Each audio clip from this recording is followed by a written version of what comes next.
Hi guys, मेरा नाम है साहिल खन्ना और आज की वीडियो शुरू करते हैं। सबसे पहली न्यूज और बड़ी न्यूज है भाई, आरबीआई ने पेटीएम पेमेंट्स बैंक को रोक दिया है पेमेंट एक्सेप्ट करने से 29 फरवरी के बाद में। ये बहुत बड़ी चीज है। पहले फास्टैग की खबर निकल के आई थी कि फास्टैग को रोका गया है। अब जितने भी प्रीपेड इंस्ट्रूमेंट्स हैं, कस्टमर अकाउंट्स हैं, वॉलेट्स हैं, सबके अंदर पैसों को रोकने की बात करी जा रही है।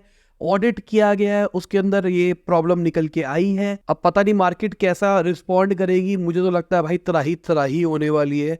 लेट्स सी कैसा होता है। अगली खबर टेस्ला की है। तो टेस्ला एलॉन मस्क को $56 बिलियन का जो कॉम्पनसेशन देने वाला था वो नहीं दे रहा है। $56 बिलियन बहुत ज्यादा होते हैं और वो अब कैंसिल हो जाएंगे। 2018 के अंदर इनको कॉम्पनसेशन मिलना था। उसके बाद एक इन्वेस्टर थे, उन्होंने उंगली उठाई थी कि भाई ऐसा कैसे हो रहा है, ये गलत तरीका है। फिर फाइनली जज ने आज रूलिंग दी है उनके साथ में एलॉन मस्क के खिलाफ में। अब वो कॉम्पनसेशन प्लान था क्या कि एलॉन मस्क को 20.3 मिलियन स्टॉक ऑप्शंस मिलेंगे और वो किससे टाइड रहेंगे कि अगर एक स्पेसिफिक माइलस्टोन अचीव कर लेती कंपनी मार्केट कैपिटलाइजेशन के ऊपर, रेवेन्यू के ऊपर और जो अर्निंग्स है उसके ऊपर, तो उन्होंने वो अचीव किया। उसके बाद में उनको शेयर्स मिल गए। बट अब ये हट जाएगा। लेट्स सी इसके बाद में एलॉन मस्क की जो नेटवर्थ है उसमें कितना बड़ा फर्क पड़ता है। अगली खबर फार्म इजी की है। तो उन्होंने 2289 करोड़ का लॉस रिपोर्ट किया है फाइनेंशियल ईयर 23 के अंदर। इनका जो जीएमवी है ना वो 14,351 करोड़ पे था। स्विगी की बात करके चले तो उन्होंने 4180 करोड़ का लॉस रिपोर्ट किया है फाइनेंशियल ईयर 23 में। रेवेन्यू 40% बढ़ते हुए दिखाई दिए है। अगर हम पॉलिसी बाजार की बात करके चले 37 करोड़ का प्रॉफिट रिपोर्ट किया है। इसके बाद में इनके शेयर प्राइसेस भी बढ़ते हुए दिखाई दिए 14% से। पीवीआर आइनॉक्स की बात करके चले तो उनका प्रॉफिट 20% घटता हुआ दिखाई दिया है। रेवेन्यू 67% बढ़ते हुए दिखाई दिए। रेवेन्यू तो समझ में आ रहा है क्योंकि बहुत सारे नंबर्स अच्छे क्रिएट हुए हैं मूवी की टर्म्स में अगर देखा जाए तो। बाकी प्रॉफिट क्यों घटा है मुझे ये समझ में नहीं आया। प्रॉफिट तो नहीं घटना चाहिए था।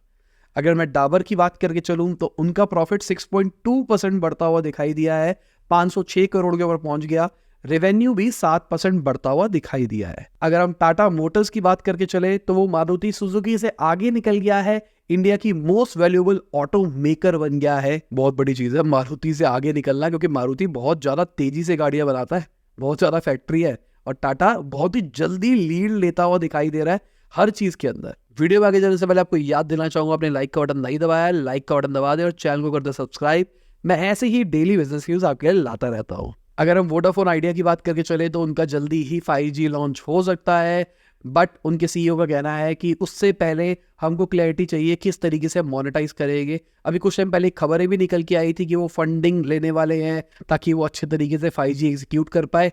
लेट्स सी कहाँ जाता है, क्योंकि अभी रिसेंटली इन्होंने अपनी प्राइसिंग को भी मॉडिफाई किया था। जो एंट्री लेवल प्लान है इनका 99 रुपीज का, जहां पर पहले 30 दिन की वैलिडिटी मिलती थी, अब 15 दिन की इन्होंने कर दी है। बाकी कंपनी दबा के लॉस रिपोर्ट कर रही है। लेट्स सी क्या होता है कंपनी का। अगर मैं यूपीएस की बात करके चलूं तो उन्होंने 12,000 लोगों को निकाला है कॉस्ट सेविंग के चलते। उनका कह रहा है कॉस्ट बचाने के लिए कर रहे हैं। गूगल की बात करके चले तो 2023 के अंदर उन्होंने जो 12,000 एम्प्लॉयज निकाले थे उनके लिए उन्होंने $2.1 बिलियन स्पेंड करे हैं। सर्विस पैकेज की अगर बात करके चले तो $700 मिलियन सर्विस के अंदर दिए गए हैं। गूगल का Q4 का रिजल्ट भी निकल के आया।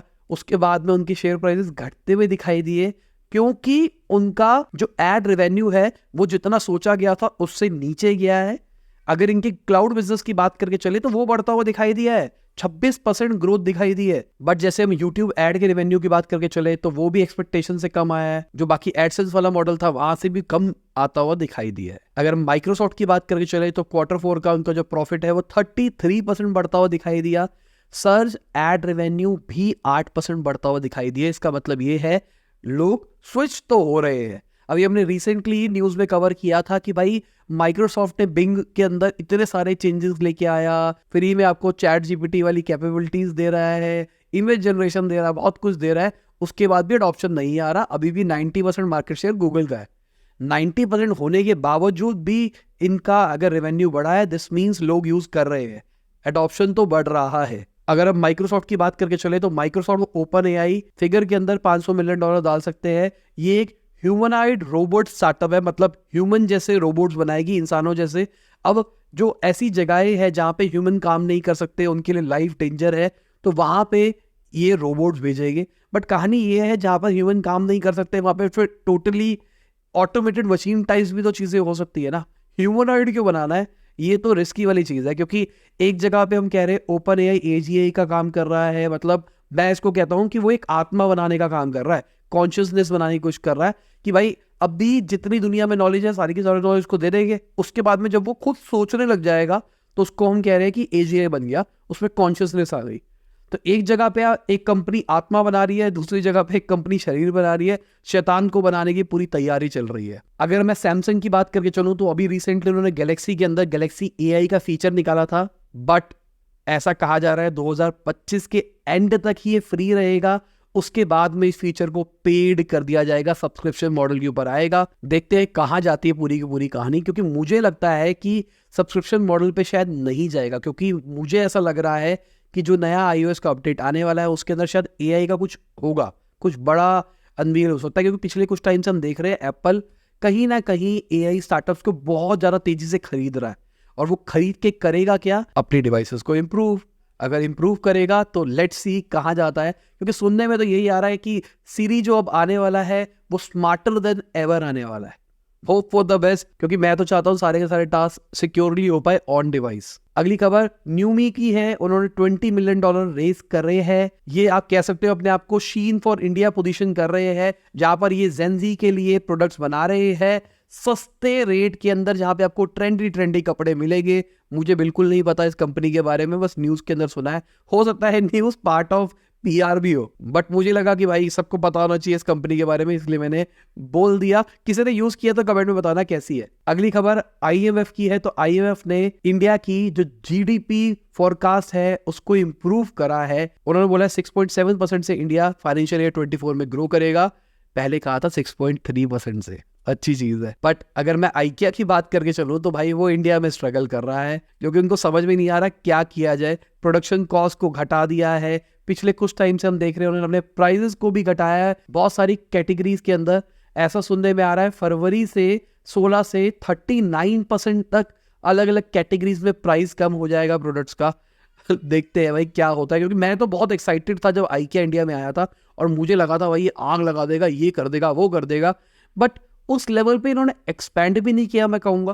क्योंकि अगर मेरे घर के आसपास में या फिर जैसे मैं रोहिणी में रहता हूँ, अगर रोहिणी साइड पे होता तो शायद मैं ट्राई करता और शायद मैं चीज़ें ले लेता। क्योंकि अभी इन्होंने क्या कर रखा है, नोएडा गुड़गांव टाइप की जगह पकड़ रखी है, वहाँ पर बहुत सारे लोग शायद नहीं जाते हैं, और खासकर फर्नीचर के लिए तो इतना लंबा ट्रैवल नहीं करता है।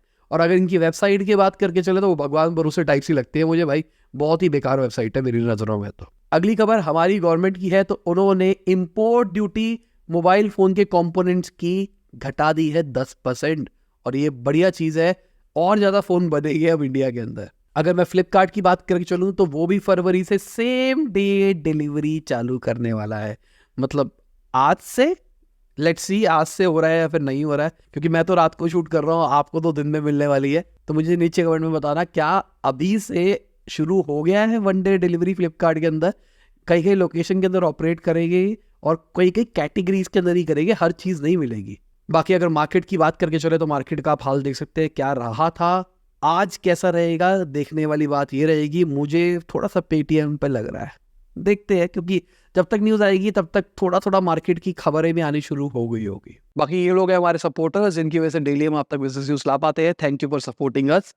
और इसी के साथ ये वीडियो खत्म होती है, उम्मीद करता हूं आपको मजा होगा। लाइक कर देना, शेयर कर देना, कमेंट बताना वीडियो कैसी लगी। बाय, गुड डे, शुभ, खुदा हाफिज, गुड मॉर्निंग, और जब भी वीडियो देख रहे हैं, जय हिंद, वंदे मातरम।